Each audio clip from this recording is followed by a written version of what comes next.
29 अक्टूबर 2018 की सुबह 5:50 जकार्ता का सुकार्नो हट्टा अंतर्राष्ट्रीय हवाई अड्डा। ये हवाई अड्डा इंडोनेशिया का सबसे बड़ा और दुनिया के सबसे व्यस्ततम हवाई अड्डों में से एक है। हर साल ये 60 मिलियन से अधिक यात्रियों को संभालता है। हवाई अड्डे का नाम इंडोनेशिया के पहले स्वतंत्रता नेताओं सुकार्नो और हत्ता के नाम पर रखा गया है। खड़े होने की जगह पर लायन एयर का बोइंग 737 मैक्स तैयार हो रहा है। ये एयरलाइन में काम करने वाले सबसे नए और तकनीकी रूप से उन्नत विमानों में से एक है, जिसे 181 यात्रियों और 6 चालक दल के सदस्यों के लिए डिजाइन किया गया है। ये विमान 13 अगस्त 2018 को सीधे बोइंग फैक्ट्री से लायन एयर को सौंपा गया था। उस समय विमान केवल 2.5 महीने पुराना था। लगभग 800 घंटे की उड़ान और 200 से अधिक टेक ऑफ लैंडिंग चक्र नहीं थे। लायन एयर एशिया की उन पहली एयरलाइनों में से एक बन गई जिन्हें नवीनतम बोइंग 737 मैक्स मिला। कंपनी ने अपने बेड़े का विस्तार सक्रिय रूप से किया, खासकर इस मॉडल पर ध्यान केंद्रित करते हुए जो ईंधन की लागत को कम करने और उड़ान की दूरी बढ़ाने वाला था। दल विमान कमांडर भाव्य सुनेजा, भारतीय नागरिक, आयु 31 वर्ष, कुल उड़ान समय 6028 घंटे, बोइंग 737 पर 5176 घंटे। सह पायलट हार्विनो, इंडोनेशियाई नागरिक। इंडोनेशिया में अक्सर लोगों का केवल एक आधिकारिक नाम होता है और उपनाम नहीं होता। यह इंडोनेशियाई संस्कृति की एक विशेषता है। आयु 41 वर्ष, कुल उड़ान समय 5174 घंटे, बोइंग 733 पर 4286 घंटे। दोनों पायलटों के पास पर्याप्त अनुभव था, विशेष रूप से बोइंग 733 पर। बोइंग 737 मैक्स 8 एयरबस की नई विमान श्रृंखला A320 नियो का जवाब बन गया, जो अधिक किफ़ायती और आधुनिक था। एयरबस A320 नियो यानी न्यू इंजन ऑप्शन लोकप्रिय संकीर्ण शरीर वाले विमान का संस्करण है, जो अपने पूर्ववर्ती A320 की तुलना में 15 से 20% अधिक ईंधन कुशल था और A320 अपने समय में इतना अधिक मांग में था कि इसे अपने वर्ग के सबसे व्यापक रूप से उपयोग किए जाने वाले विमानों में से एक माना जाता था। ये समझना जरूरी है कि किसी भी एयरलाइन के कुल खर्च का लगभग 25 से 30% हिस्सा ईंधन पर होता है। एयरबस A320 नियो जैसे नए विमानों के लिए ईंधन की खपत में 15 से 20% की कमी सीधे तौर पर एयरलाइन के कुल परिचालन खर्चों को लगभग 5 से 6% तक घटा देती है, जो लाभप्रदता के लिए बेहद महत्वपूर्ण है। बड़ी एयरलाइनों के वार्षिक परिचालन खर्च लगभग 20 से 40 बिलियन होते हैं। इनमें से ईंधन पर खर्च करीब 25 से 30% यानी 5 से 12 बिलियन प्रति वर्ष होता है। उदाहरण के लिए 2024 में एमिरेट्स का कुल खर्च लगभग 29 बिलियन था, जिसमें से केवल ईंधन पर लगभग 9 बिलियन खर्च हुए। उसी अवधि में अमेरिका की सबसे बड़ी कंपनी डेल्टा एयरलाइंस ने ईंधन पर 10.6 बिलियन खर्च किए। जर्मनी की सबसे बड़ी कंपनी लुफ्थांसा का ईंधन खर्च 8.5 बिलियन रहा 2024 में। यानी नई विमानों के मॉडल लागू करने से हर साल ईंधन और परिचालन में 1 से $2.5 बिलियन की बचत हो सकती है, और ये एक बहुत बड़ी राशि है और बोइंग और एयरबस के बीच प्रतिस्पर्धा का एक महत्वपूर्ण कारक है। बोइंग ने संकीर्ण शरीर वाले विमानों के बाजार में अपनी बढ़त बनाए रखने के लिए समय परीक्षित 737 को आधुनिक बनाने का फैसला किया, जो पहली बार 1967 में उड़ान भरा था। मुख्य बदलाव इंजनों से संबंधित थे। नए और अधिक किफ़ायती CFM इंटरनेशनल लीप 1B आकार में पुराने टर्बोजेट इंजनों से बड़े थे और उन्होंने लगभग 14% ईंधन की बचत सुनिश्चित की। लेकिन ऐसे बड़े इंजनों को पंखों के नीचे लगाने के लिए इंजीनियरों को विमान की ज्यामिति में थोड़ा बदलाव करना पड़ा। इंजनों को थोड़ा आगे और ऊपर की ओर खिसकाना पड़ा, जिससे विमान का एरोडायनामिक व्यवहार बदल गया। नई एरोडायनामिक विशेषताओं की भरपाई करने और कुछ परिस्थितियों में स्टॉल की संभावना को रोकने के लिए बोइंग ने MCAS प्रणाली जोड़ी, जिसका अर्थ है मैन्यूवरिंग कैरेक्टरिस्टिक्स ऑगमेंटेशन सिस्टम, यानी संचालन क्षमता बढ़ाने की प्रणाली। ये प्रणाली स्वचालित रूप से आक्रमण कोण को समायोजित करने वाली थी, विमान की नाक को ऊपर या नीचे करके, अगर सेंसर स्टॉल का खतरा दिखाते। हालांकि इस प्रणाली के अस्तित्व के बारे में पायलटों को शुरू में पता नहीं था, ये प्रणाली पूरी तरह स्वचालित रूप से काम करती थी, बिना किसी चेतावनी के, और सेंसर से गलत डेटा मिलने पर यह विमान के नियंत्रण में हस्तक्षेप कर सकती थी। पिछली उड़ान दस्तावेजीकरण के समय से 737 पर बोइंग ने इस प्रणाली का विवरण उड़ान संचालन पुस्तिका में शामिल नहीं किया और न ही अलग से प्रशिक्षण कराया, यानी आधिकारिक दस्तावेजों में यह बिल्कुल मौजूद नहीं थी। विमान में पूरी तरह से आधुनिक ग्लास कॉकपिट, नई एवियोनिक्स, उन्नत उड़ान नियंत्रण प्रणालियां थीं, और जैसा कि बोइंग के इंजीनियरों ने कहा, यह इतिहास का सबसे किफ़ायती और उन्नत 737 था। लेकिन ये सभी तकनीकी नवाचार उस त्रासदी का हिस्सा बन गए जिसके बारे में अभी तक किसी को पता नहीं था। विमान जकार्ता हवाई अड्डे के रनवे पर टैक्सी करता है। क्रू उड़ान से पहले की तैयारी पूरी करता है।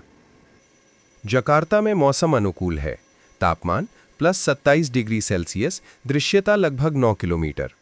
क्रू उड़ान 610 को जकार्ता से पंकाल पिनांग मार्ग पर पूरा करने के लिए तैयार है, जिसकी अनुमानित उड़ान अवधि लगभग 1 घंटा है। Air traffic controller take off की अनुमति देता है। कमांडर इंजन लीवर को टेक ऑफ थ्रस्ट मोड में सेट करता है। क्रू फ्लैप्स निकालता है, उपकरणों की जांच करता है और रन अप शुरू करता है। गति तेजी से बढ़ती है, 100 किलोमीटर प्रति घंटा, 180 किलोमीटर प्रति घंटा, 220। गति V1 तक पहुंचती है, लगभग 280 किलोमीटर प्रति घंटा। यह निर्णय गति है और इसका मतलब है कि अब रनअप को रोका नहीं जा सकता। भले ही इंजन फेल हो जाए, पायलटों को टेक ऑफ जारी रखना होगा। कुछ ही सेकंड्स बाद कप्तान हल्के से कंट्रोल योक अपनी ओर खींचते हैं, पहिए रनवे से ऊपर उठते हैं और 737 मैक्स धीरे धीरे आसमान की ओर बढ़ता है। क्रू पहले सैकड़ों मीटर की ऊंचाई प्राप्त करता है और उत्तर पूर्व की दिशा में कोर्स पकड़ता है। जकार्ता की मानक प्रस्थान प्रक्रिया के अनुसार सब कुछ सामान्य लगता है। आत्मविश्वास से भरा टेक ऑफ, इंजनों की समान गड़गड़ाहट और केबिन में हल्का कंपन। लेकिन इन्हीं क्षणों में घटनाओं की एक श्रृंखला शुरू हो रही थी जो जल्द ही एक त्रासदी में बदलने वाली थी। विमान ऊंचाई बढ़ाना जारी रखता है। क्रू क्रूज स्तर तक पहुंचने की योजना बना रहा है। उड़ान के पहले कुछ मिनट सामान्य रहते हैं, लेकिन टेक ऑफ के कुछ ही मिनट बाद समस्याएं शुरू हो जाती हैं। मैनुअल नियंत्रण के दौरान MCAS प्रणाली कई बार अपने आप स्टेबलाइजर को नीचे कर देती है और क्रू को हर बार विमान को सामान्य स्थिति में वापस लाना पड़ता है। कारण आक्रमण कोण के एक सेंसर से मिली गलत जानकारी। MCAS प्रणाली स्टॉल रोकने के लिए बनाई गई थी और ये इन्हीं संकेतों पर निर्भर करती है। गलत जानकारी मिलने पर ऑटोमेटिक सिस्टम मान लेता है कि विमान ने नाक बहुत ऊपर उठा ली है और बार बार स्टेबलाइजर को नीचे कर देता है। पायलट योक अपनी ओर खींचते हैं, विमान को संभालने की कोशिश करते हैं, लेकिन प्रणाली हर बार नाक को नीचे झुका देती है और नियंत्रण कठिन होता जाता है। MCAS के पास कोई अलग संकेतक या चेतावनी नहीं थी। यह चुपचाप नियंत्रण में हस्तक्षेप करती थी और पायलट नहीं जानते थे कि वास्तव में गोता लगाने का कारण क्या है। बोइंग 737 मैक्स पर इसे एक बटन से बंद नहीं किया जा सकता था, केवल पूरे स्टेबलाइजर ट्रिमर को बंद करके ही। विमान लगभग 600 मीटर ऊंचाई प्राप्त करता है। ऑटो पायलट चालू नहीं होता। उपकरणों पर गति के विरोधाभासी संकेत दिखते हैं। कप्तान नियंत्रक को रिपोर्ट करता है, नियंत्रण में समस्या। 6 घंटे 24 मिनट। विमान मोड़ से निकलकर उत्तर पूर्व दिशा में आता है। ऊंचाई डगमगाती है, 900 मीटर, फिर गिरावट आती है। स्टॉल अलार्म बजता है जबकि गति सामान्य रहती है। पायलट भ्रमित हैं। उपकरण संकेत देते हैं कि विमान लिफ्ट खो रहा है, लेकिन वास्तव में वह सामान्य उड़ रहा है। स्थिति तेजी से बिगड़ने लगती है। दुर्घटना तक केवल कुछ ही मिनट बचे हैं। 6 घंटे 25 मिनट। क्रू योक अपनी ओर खींचता है, लेकिन MCAS प्रणाली बार बार नाक को नीचे कर देती है। संघर्ष शुरू होता है। पायलट ऊंचाई के लिए रुद्रक को ऊपर खींचते हैं और MCAS स्थिरक को गोता लगाने पर झुका देता है। प्रणाली का हर हस्तक्षेप और भी शक्तिशाली होता जाता है। योक हाथों में कांपता है। ऑटोमेटिक प्रणाली सचमुच पायलटों से नियंत्रण छीन रही है। बोइंग, जिसे दुनिया के सबसे विश्वसनीय और सुरक्षित विमानों में से एक होना चाहिए था, एक ऐसी मशीन में बदल जाता है जो अपने ही पायलटों का विरोध करती है। 6 घंटे 28 मिनट। ऊंचाई उछलती है। 1500 मीटर से नीचे 700 मीटर तक। क्रू नियंत्रक से जकार्ता लौटने की अनुमति मांगता है। अनुमति मिल जाती है। केबिन में यात्री अब स्पष्ट रूप से अजीब झटके महसूस कर रहे हैं। 6 घंटे 30 मिनट। गति अचानक बढ़ जाती है। ऊंचाई केवल 900 मीटर पर ही 630 किलोमीटर प्रति घंटा से अधिक। विमान अस्थिर है। नियंत्रक कई बार मार्ग और स्थिति पूछता है, लेकिन क्रू के जवाब और अधिक तनावपूर्ण होते जाते हैं। 6 घंटे 32 मिनट। विमान अब तट के पास के क्षेत्र में है। ऊंचाई गिरती है 450 मीटर, फिर 300 मीटर। गति 670 किलोमीटर प्रति घंटा से अधिक। नियंत्रक राडार स्क्रीन पर ऊंचाई और मार्ग में तेज बदलाव देखते हैं। 6 घंटे 33 मिनट। ऊंचाई केवल 290 मीटर है। गति 670 किलोमीटर प्रति घंटा है। राडार पर आखिरी निशान। कुछ ही सेकंड में संपर्क टूट जाता है। फ्रीक्वेंसी पर सन्नाटा छा जाता है। जावा तट से 34 किलोमीटर दूर जावा सागर के अपेक्षाकृत उथले पानी में विमान राडार स्क्रीन से गायब हो जाता है। 29 अक्टूबर 2018 की सुबह 6:45 पर स्थानीय समय के अनुसार उड़ान भरने के 25 मिनट बाद जावा सागर में एक टग बोट के चालक दल ने तंजुंग प्रियोक में नियंत्रक को बताया कि उन्होंने दुर्घटना देखी और पानी में मलबा पाया। राष्ट्रीय खोज और बचाव एजेंसी ने तुरंत एक बड़े पैमाने पर अभियान शुरू किया। शुरू में लगभग 150 लोगों को शामिल किया गया, जिनमें नावों और हेलीकॉप्टरों की टीमें भी थीं। इस अभियान में इंडोनेशिया की वायुसेना, नौसेना और सिंगापुर गणराज्य की नौसैनिक सेनाएं भी शामिल हुई। नागरिक जहाज, मार्ग पर चलने वाले टगबोट और मछुआरे भी खोज में शामिल हुए। इसके अलावा बरुणा जया नामक अनुसंधान पोत भी क्षेत्र में भेजा गया, जो पहले भी अन्य दुर्घटनाओं की खोज में शामिल रहा था, जिनमें एडम एयर और एयर एशिया 8501 भी शामिल हैं। कुछ ही घंटों में विमान के पहले मलबे और मानव अवशेष मिल गए। हालांकि स्थल की परिस्थितियां कठिन थी। तेज धाराएं, पानी की कम पारदर्शिता और पानी के भीतर पाइपलाइनें बचाव दल के लिए बड़ी कठिनाई पैदा कर रही थी। की कुल संख्या इस प्रकार थी: 850 लोग बसरनास, सशस्त्र बलों, पुलिस और स्वयंसेवक। 39 जहाज, जिनमें से 4 सोनार से लैस थे। 50 गोताखोर। 5 हेलीकॉप्टर। खोज को 2 क्षेत्रों में बांटा गया। पानी के नीचे का क्षेत्र, जहां धड़, इंजन और ब्लैक बॉक्स मिलने की उम्मीद थी। पानी के ऊपर का क्षेत्र दृश्य, जहां बचाव दल सतह पर तैरते हुए मलबे और विमान के हिस्सों को खोज रहा था। अभियान के चौथे दिन निम्नलिखित चीजें मिलीं: उड़ान डेटा वाला ब्लैक बॉक्स, लैंडिंग गियर और पंख के मलबे। दूसरे ब्लैक बॉक्स का सिग्नल भी मिला, जो कॉकपिट में बातचीत रिकॉर्ड करता है, लेकिन उसका ढांचा अभी तक नहीं मिला।